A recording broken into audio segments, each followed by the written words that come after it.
ಚುನಾವಣೆಗೆ ಸ್ಪರ್ಧಿಸಬೇಡಿ ಅಂತ ದೆಹಲಿಯಿಂದ ಕರೆ ಬರ್ತಿದೆ. ನಾನು ಏಪ್ರಿಲ್ 12ರಂದು ನಾಮಪತ್ರವನ್ನು ಸಲ್ಲಿಸ್ತೇನೆ. ಶಿವಮೊಗ್ಗದಲ್ಲಿ ಮಾಜಿ ಸಚಿವ ಕೆಎಸ್ ಈಶ್ವರಪ್ಪ ಈ ಹೇಳಿಕೆಯನ್ನು ಕೊಟ್ಟಿದ್ದಾರೆ. ನೋಡಿ, ಚುನಾವಣೆಗೆ ಸ್ಪರ್ಧೆ ಮಾಡಬೇಡಿ ಅಂತ ಡೆಲ್ಲಿಯಿಂದ ನಿರಂತರವಾಗಿ ಕರೆಗಳು ಬರ್ತಿದೆ. ಅಂದರೆ ಹೈಕಮಾಂಡ್ ನಾಯಕರು, ವರಿಷ್ಠರು ಏನೇ ಆಗಲಿ ನಾನು ಏಪ್ರಿಲ್ 12ಕ್ಕೆ ನಾಮಿನೇಷನ್ ಫೈಲ್ ಮಾಡ್ತೀನಿ.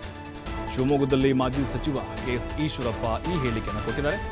ಜನ BSY ಅನ್ಯಾಯ ಮಾಡಿದ್ದಾರೆ, ಉತ್ತರಿಸ್ತೀವಿ ಅಂತ ನಾನು ಹೋದ ಕಡೆಯೆಲ್ಲ ಹೇಳ್ತಾ ಇದ್ದಾರೆ. ಈ ಬಾರಿ ಹೊಂದಾಣಿಕೆ ರಾಜಕಾರಣ ಯಶಸ್ವಿ ಆಗುವುದಿಲ್ಲ. ಯಾರು ಡಮ್ಮಿ ಅಭ್ಯರ್ಥಿ ಅನ್ನೋದು ಸಾಬೀತಾಗುತ್ತೆ. ಚುನಾವಣೆಯಲ್ಲಿ ನಾನು ಗೆಲ್ತೇನೆ 1 ಲಕ್ಷ ಮತಗಳ ಅಂತರದಿಂದ. ಇದು ಈಶ್ವರಪ್ಪನವರ ವಿಶ್ವಾಸದ ಮಾತುಗಳಾಗಿದೆ.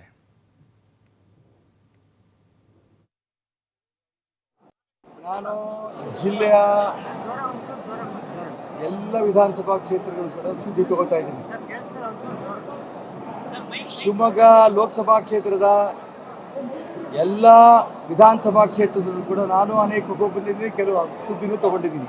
ಸಾಮಾನ್ಯ ಜನರಲ್ ಬಾಯಲ್ಲಿ ಬರ್ತಾ ಇದೆ, ಈಶ್ವರಪ್ಪನವರಿಗೆ ಅನ್ಯಾಯ ಆಗಿದೆ, ನಾವು ಅವ್ರ ಪರವಾಗಿ ನಿಲ್ತೇವೆ.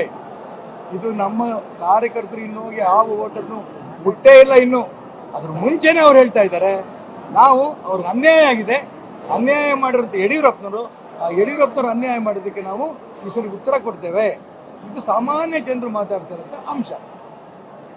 12ನೇ ತಾರೀಕು ಏಪ್ರಿಲ್ 12ನೇ ತಾರೀಕು ಚುನಾವಣೆಗೆ ನಾಮಪತ್ರ ಸಲ್ಲಿಸಬೇಕು ಅಂತ ಈಗಾಗಲೇ ತೀರ್ಮಾನ ತಗೊಂಡಿದೆ. ಕಾಲ್ಗಳು ಬರ್ತಾ ಇದ್ದೇವೆ ಎಂದೆ, ಬೆದರಿಕೆ ಕೆರೆ ಅಲ್ಲ. ಇವು ಚುನಾವಣಾ ಫಲಿತಾಂಶ ಬಂದಾಗ BJPಯ ಅಧಿಕೃತ ಅಭ್ಯರ್ಥಿ ರಾಘವೇಂದ್ರ, ಕಾಂಗ್ರೆಸ್ಸಿನ ಅಧಿಕೃತ ಅಭ್ಯರ್ಥಿ ಗೀತಾ ಶಿವರಾಜ್ಕುಮಾರ್ ಅವರಿಬ್ಬರಿಗಿಂತಲೂ ಕೂಡ ಕನಿಷ್ಠ 1 ಲಕ್ಷಕ್ಕಿಂತ ಹೆಚ್ಚಿಗೆ ಲೀಡಲ್ನ ಗೆಲ್ತೇನೆ. ಅವಾಗ ಗೊತ್ತಾಗುತ್ತೆ ಈ ಡಮ್ಮಿ ಕ್ಯಾಂಡಿಡೇಟ್ ಯಾರು, ಹೊಂದಾಣಿಕೆ ರಾಜಕಾರಣ ನಮ್ಮ ಜಿಲ್ಲೆ ನಡೆಯುತ್ತೋ ಇಲ್ಲೋ. ಯಾಕೆಂದರೆ ಹೊಂದಾಣಿಕೆ ರಾಜಕಾರಣದಲ್ಲಿ ಒಂದು ಸರಿ ಶಿಕಾರಿಪುರ ಮತ್ತು ವರುಣದಲ್ಲಿ ಯಶಸ್ವಿ ಆಗಿದ್ದಾರೆ, ತಿಣುಕಿ ಯಶಸ್ವಿ ಆಗಿದ್ದಾರೆ ಹೊಂದಾಣಿಕೆ ರಾಜಕಾರಣ. ಈ ಲೋಕಸಭಾ ಚುನಾವಣೆಯಲ್ಲೂ ಕೂಡ ಈ ಹೊಂದಾಣಿಕೆ ರಾಜಕಾರಣ ಮಾಡಿದ್ದಾರೆ. ಅದಕ್ಕೆ ಉತ್ತರ